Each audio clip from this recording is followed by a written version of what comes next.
శుక్లాంబరధరం విష్ణుం శశివర్ణం చతుర్భుజం ప్రసన్నవదనం ధ్యాయేత్ సర్వవిఘ్నోపశాంతయే అగజానన పద్మార్కం గజానన మహార్నిశం అనేకదంతం భక్తానాం ఏకంతోపాస్మహే. చూస్తుంటే మీ అందరికీ, అలాగే విదేశాల్లో కూడా ఉంటూ నన్ను ఎంతగానో ఆదరిస్తూ ప్రోత్సహిస్తున్నటువంటి మీ అందరికీ కూడా నా హృదయపూర్వక నమస్కారాలు. ఇప్పుడు మనం జనవరి నుంచి డిసెంబర్ వరకు కూడా మనం ప్రతి రాశికి ఏ ఏ రాశుల వాళ్ళకి ఎలా ఉండబోతుందో సంవత్సరం మొత్తం కూడా తెలుసుకోబోతున్నాం. అంతేకాదండి, ఇప్పుడు ఈ సంవత్సరంలో ఉగాది నుంచి అంటే 1 ఏప్రిల్ నుంచి అంటే 30వ తారీఖు మార్చి అనుకోవచ్చు నుంచి కూడా ఉగాది స్టార్ట్ అవుతుంది. ఆ సంవత్సరాన్ని విశ్వావసు సంవత్సరము అంటాం. ఈ విశ్వావసు సంవత్సరం అంతేకాకుండా ఆదివారం నాడు ఈ మన ఈ ఉగాది స్టార్ట్ అవ్వబోతుంది, ప్రారంభం అవ్వబోతుంది. అంటే ఆదివారానికి రాజు రవి. రవి ఉండడం వలన ఆ సంవత్సరం మొత్తం కూడా రాజులాగా వెలిగిపోవచ్చు అనమాట చాలామంది. అంతేకాకుండా విశ్వావసు సంవత్సరం కాబట్టి విశ్వావసు అనే ఆయన గంధర్వులకు కూడా రాజు అవుతాడు ఆయన. సో ఆయన గంధర్వ రాజులకి జనరల్గా ఏంటంటే సంగీతంలోను, సాహిత్యంలోను, గీతాల్లోను, నృత్యాల్లోను, ఇలాగా పాటలు పాడడంలోను, ఇలా వాళ్ళందరికీ గంధర్వ రాజులు బాగా వీటిలో ఆరితేరిన వాళ్ళే. అంటే సంగీతం పాడడంలోనూ మీకు తెలుసు, పాడడం అంటే తెలుసు. అలాగే నృత్యము, వీళ్ళందరూ ఇవన్నీ చేస్తారు. సో ఇవన్నీ కూడా గంధర్వులు చేసే అవకాశం చేస్తూ ఉంటారు. కాబట్టి ఈ సంవత్సరం మొత్తం కూడా గంధర్వులు ఎలా చేస్తున్నారో అలాగే ఈ సంవత్సరం కూడా గాయని గాయకులకి, నృత్య కళాకారులకి, డబ్బింగ్ ఆర్టిస్టులకి, సినిమా రంగ పరిశ్రమలో ఉన్న వాళ్ళందరికీ కూడా ఈ సంవత్సరం మొత్తం కూడా అద్భుతంగా ఉంటుంది. అంతేకాకుండా ఈ సంవత్సరం కూడా ఈ కళారంగంలో ఉన్నవాళ్ళు అంటే సంగీతము, నృత్య కళాకారులు, బాగా పాడేవాళ్ళు అందరూ కూడా గాయని గాయకులు కూడా విదేశాల్లో కూడా వాళ్ళ ప్రోగ్రామ్స్ ఉండి విదేశాలకు వెళ్ళి వాళ్ళ ధనము, కీర్తి సంపాదించడానికి అవకాశం ఎక్కువ ఉంది. అంతేకాదండి, ఈ విశ్వావసు సంవత్సరంలో వానలు బాగా పడతాయి. వానలు బాగా పడడము, పంటలు బాగా పండడంలో రైతులకు బాగా ఆనందదాయకంగా ఉండడంలో అతిశయోక్తి లేదు. ఖచ్చితంగా చాలా బాగుంటుంది. అంతేకాదండి, వివాహ శుభకార్యాలు కూడా గంధర్వ రాజులు కాబట్టి వివాహ శుభకార్యాలు కూడా, వివాహాలు కూడా కోరుకున్న వాళ్ళతో పెళ్ళిళ్ళు అవ్వడానికి ఎక్కువ అవకాశాలు ఈ విశ్వావసు సంవత్సరంలో ఉండబోతున్నాయి. సింహరాశి వాళ్ళకండి ఈ సంవత్సరం మొత్తం కూడా చాలా బాగుంటుంది. ఎందుకంటే అంటే 4 గ్రహాలు మారుతున్నాయి. రాహువు, కేతువు, శని, గురుడు. మేజర్ ప్లానెట్ గురుడు మీకు మారుతాడని లాభస్థానంలోకి వస్తున్నాడు. సో మీ రాశిలోనే కేతువు ఉన్నాడండి.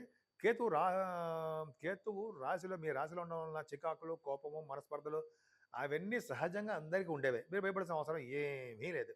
పైగా సెకండ్ హౌస్ని సెకండ్ హౌస్లో రవిబుధులు ఉండడము, సెప్టెంబర్ నెలలో ఉండడం వల్ల కుటుంబంలో వృద్ధి ఉంటుందండి. ధనం విషయంలో మరి ఏమాత్రం ఇబ్బంది పడరు. మీకు రావాల్సిన సంపదలు పెరుగుతాయి. ముఖ్యంగా గాయని గాయకులకి, అలాగే డబ్బింగ్ ఆర్టిస్టులకి, యాంకర్స్ వృత్తిలో ఉన్న వాళ్ళకి కూడా మీకు డబ్బులు, కీర్తి ప్రతిష్టలు, ధనాదాయము ఎక్కువ ఉంటుంది. మీ ప్రొఫెషన్ రీత్యా విదేశాల్లో మీరు కూడా ప్రోగ్రామ్స్ ఇస్తారు అందులో సందేహం లేదు. మే నుంచి ఉంటే చూసుకోవడం కావాలండి, మీకు అద్భుతంగా ఉంటుంది. గురుబలం బాగా ఉంది కదండి, లాభంలో ఉన్న గురుడు కదా చెప్తాను. అంతేకాకుండా మీకు 4th భావంలో అంటే ఈ సంవత్సరం మొత్తం కూడా రవి బుధులు, కుజులు కూడా మీకు నవంబర్ నుంచి 2025 నవంబర్ నుంచి కూడా బాగున్నారు కాబట్టి మీకు భూములు, వాహన సంవత్సరం మొత్తంలో మీకు విద్యలో బాగా రాణిస్తారండి. విద్యలో బాగా రాణించడము, రైతులకి పంటలు బాగా పండడం జరుగుతుంది. వానలు బాగా కురిచి పంటలు బాగా పండుతాయి, రైతులకి ధనం సకాలంలో చేరుతుంది. విద్యలో బాగా రాణిస్తారన్నది సందేహం లేదు. నవంబర్ నెలలో విద్యలో బాగా రాణించడము, నవంబర్ నెలలో వాహనాలు, గృహ సౌఖ్యము కలగడము, సంగీతంలో బాగా వృద్ధి చెందడము, బంగారు ఆభరణాలు, వస్త్రాలు కొనుక్కోవడం జరుగుతుందన్నలో సందేహం లేదు. పైగా కర్కాటక రాశిలో ఉన్న గురుడు కూడా చూస్తాడు కదండి 4th భావాన్ని.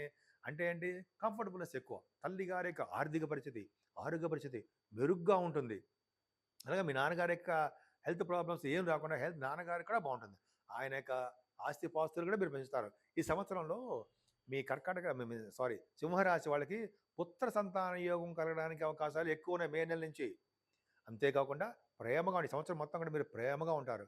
అలాగే స్పోర్ట్స్ రంగంలో మీరు బాగా రాణించి విదేశాల్లో కూడా మీ ప్రతిభ ఉండడానికి అవకాశాలు ఉన్నాయి.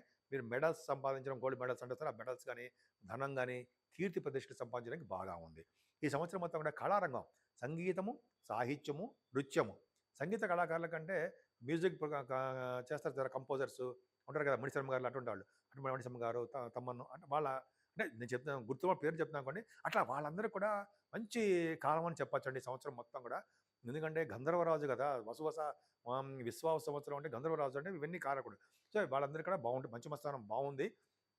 కళారంగంలో వృద్ధి కలుగుతుంది. సినిమా డైరెక్టర్లకు గాని, సినిమాలో ప్రొడ్యూసర్స్‌కి గాని, సినిమాలో యాక్టింగ్ చేసే వాళ్ళకి గాని, సినిమానే కాదండి టెలివిజన్ రంగంలో గాని, యూట్యూబ్ ఛానల్స్‌లో గాని ఉంటారు కదా! వాళ్ళందరికీ బావుంటుంది. అలాగే పంచమస్తం గురుడు చూసాడంటే, ఈ గురు కారకత్వంలో ఉండే వేద పండితులకు బాగా ఉండడము అద్భుతంగా ఉంటుంది. ముఖ్యంగా కొంతమందికి రియల్ ఎస్టేట్ రంగం ఉంటుంది సరే, రియల్ ఎస్టేట్ రంగంలో ఉన్న వాళ్ళకి బూమ్ ఉంటుంది. బూమ్ అంటే డెవలప్‌మెంట్స్ ఉంటాయి. ఫోర్త్ భావం కుజుడు బాగున్నాడు కాబట్టి. అంతేకాకుండా ఈ పంచమం బాగుంది కాబట్టి స్టాక్ మార్కెట్‌లో ఉన్న వాళ్ళకి విశేషమైనటువంటి సంపదలు కలుగుతాయి. కానీ జాగ్రత్తగా ఉండండి. స్పెక్యులేషన్ బాగా బాగుంటుంది. అలాగే సప్తమ స్థానంలో రాహు ఉన్నాడు కదా!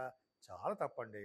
భార్య ఈ రాహు శని కూడా జస్ట్ మారారు తప్ప శనిలాగే రాహు ప్రాబ్లమ్స్ క్రియేట్ చేస్తుంటాడు. భార్యాభర్తల విషయంలోనూ, మీ బిజినెస్ పార్ట్నర్స్ విషయంలోనూ ప్రాబ్లమ్స్ అవుతాయి. కొద్దిగా దగ్గరకు వచ్చిన సంబంధాలు కూడా మిస్ అయిపోతూ ఉంటాయి. కొద్దిగా భార్యాభర్తల విషయంలోనే తప్ప మీకు సింహరాశి వాళ్ళకి మిగతా ప్రాబ్లమ్స్ ఏమి ఉండవు. కొద్దిగా జాగ్రత్తగా ఉండండి. అందుకనే భార్యాభర్తలకు అనురాగము, ఆప్యాయత, అదృష్టము, సంబంధాలు రావడము, మంచి మంచి సంబంధాలు రావడము, అదే విడిపోకుండా ఉండాలి అంటే అమ్మవారికి మంగళవారం పూట పూజ చేయవలసిందే మీరు. అదే శుక్రవారం పూట చేస్తేనే అమ్మవారికి వలన రాహు ప్రభావం తగ్గుతుంది. సరే ఆ పక్క పెడదాం. అష్టమ స్థానంలో కూడా శని ఉన్నాడు. నీటి గండం ఉండడానికి అవకాశం ఉందండి. అష్టమ శని మంచిది కాదు సింహరాశి వాళ్ళకి. కానీ అష్టమాధిపతి వెరీ వెరీ స్ట్రాంగ్గా ఉన్నాడు. కాబట్టి నీటి గండం ఉన్న మృత్యు భయం లేదు. భయపడాల్సిన అవసరం లేదు. అందుకని నదుల దగ్గరకు కానీ, సముద్రాల దగ్గరకు కానీ, లేకపోతే ఈ స్విమ్మింగ్ పూల్స్ కొద్దిగా వాటర్ సైన్ దగ్గరికి వెళ్ళకండి. కొంచెం జాగ్రత్తగా ఉండండి. ఏదైనా భాగ్యస్థానం కూడా బాగుందండి. భాగ్యస్థానం బాగుంది కాబట్టి ఈ సంవత్సరం మొత్తం కూడా మీరు ప్రయాణాలు చేస్తారు. ఉన్నత విద్య రీత్యా విద్యార్థులకి హైయర్ ఎడ్యుకేషన్ బాగుంటుంది. డాక్టర్స్‌కి ఎంబీబీఎస్ చేస్తారు సార్. రాహు ప్రభావం బాగుంది కాబట్టి రాహు ప్రభావం వలన ఎంబీబీఎస్ చేసే వాళ్ళకి, డాక్టర్స్ ఎంఎస్సీ కోసం వెళ్తారు సార్ వాళ్ళకి. అంతేకాకుండా ఎంఎస్ కోసం చేసే వాళ్ళకి విదేశాలు వెళ్తారు. విదేశాల్లో స్టాంపింగ్ అవ్వడానికి అవకాశం ఉంది. అలాగే గ్రీన్ కార్డ్ కోసం చూసే వాళ్ళకి వస్తుంది. ఎందుకని గురుబలం బాగా ఉంది కదండీ! గ్రీన్ కార్డ్ వస్తుంది. సపోజ్ ఆస్ట్రేలియా ఉన్నారనుకోండి, పర్మనెంట్ రెసిడెన్స్ వస్తుంది మీకు.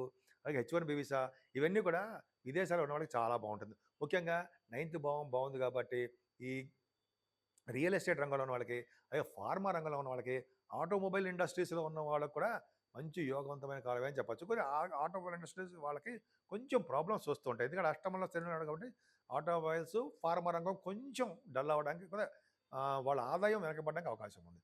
ఏదైనా ఉద్యోగస్తులుగా ఆడవాళ్ళకి, మగవాళ్ళకి చెప్తున్నానండి. మీ ఉద్యోగ భద్రత కొద్దిగా తక్కువగా ఉంది.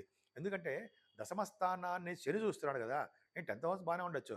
ఈ సంవత్సరం మొత్తం కూడా 10th హౌస్‌ని అంటే 10th హౌస్‌ని శని దృష్టి ఉండడం వల్ల ముఖ్యంగా రాజకీయ నాయకులకి ప్రాబ్లమ్స్ వస్తుంటాయి. వాళ్ళ స్థితిని బట్టి. వాళ్ళ అంటే రాజకీయ రంగంలో ఉన్నటువంటి ప్రమోషన్స్ రావడం తక్కువగా ఉంటాయన్నమాట. అంటే ఉన్నతమైన పదవులు రావడం తక్కువ. మీ ఉద్యోగ భద్రత తక్కువ. గవర్నమెంట్ ప్రొఫెషన్‌లో రాసే వాళ్ళకి చాలా కష్టపడితే తప్ప రాదు. సివిల్ సర్వీసెస్ గానీ, గ్రూప్స్ గానీ మీరు కష్టపడితే తప్ప శని ఇవ్వడు. అంతేకాకుండా శని కారకత్వంలో ఉద్యోగస్తులు ఉంటారు కదా!